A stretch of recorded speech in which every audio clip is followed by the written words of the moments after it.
Hi, Debbie. Hi. Thank you for joining hubb.fashion. It's a pleasure. Debbie, tell me, what inspires you to create such expensive pieces?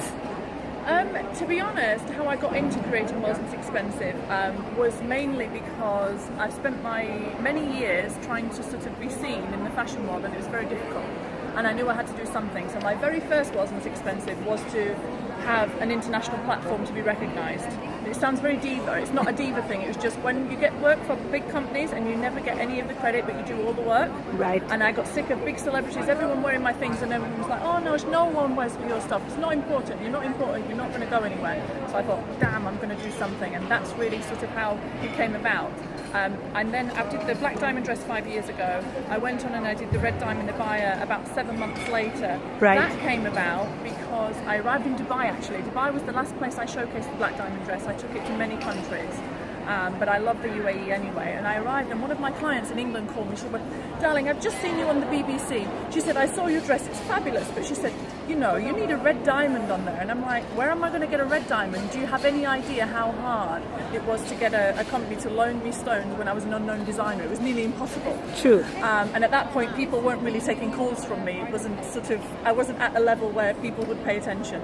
And she said, you know, if you give me free dresses for my life, then I can borrow you this red diamond. So I walk in to Raffles Hotel where I was staying, and I saw these beautiful Arabian ladies wearing the abaya, and I know a lot of them had a lot of interest in my sort of my hand details and my applique work.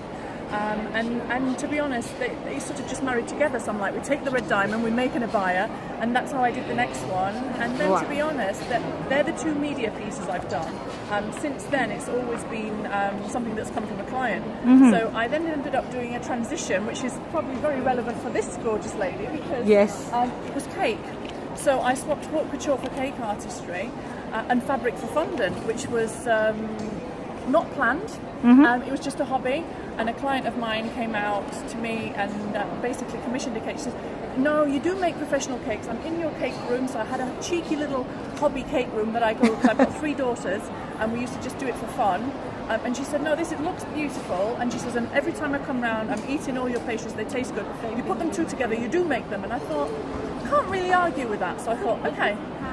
But little did I know that sort of 4 months down the line from that, my first professional cake was actually the world's most expensive cake. Right. And that's actually still the most expensive thing I've ever made. That was worth just under, it was 48.5 million sterling, so Great British pound.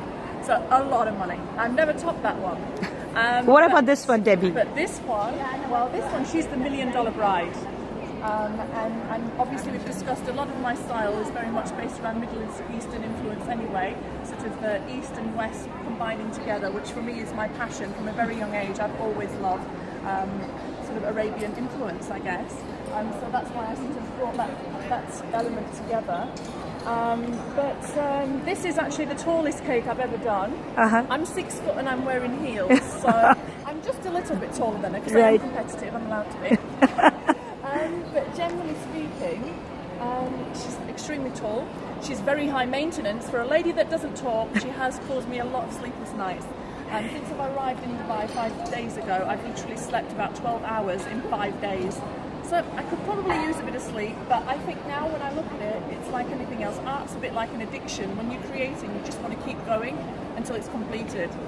So this definitely was not the exception. It was just keep at it. So I'm Deb- really happy with her. I think she's turned out really well. Yes, she's And beautiful. she's obviously at Dubai Bride, which is a wonderful place, and it's where all the sort of style makers and the sort of the fashionistas come. So for me, it was an honour to actually come. And when they came to me and said, "Oh, you know, can we do a collaboration? What do you think we should do?"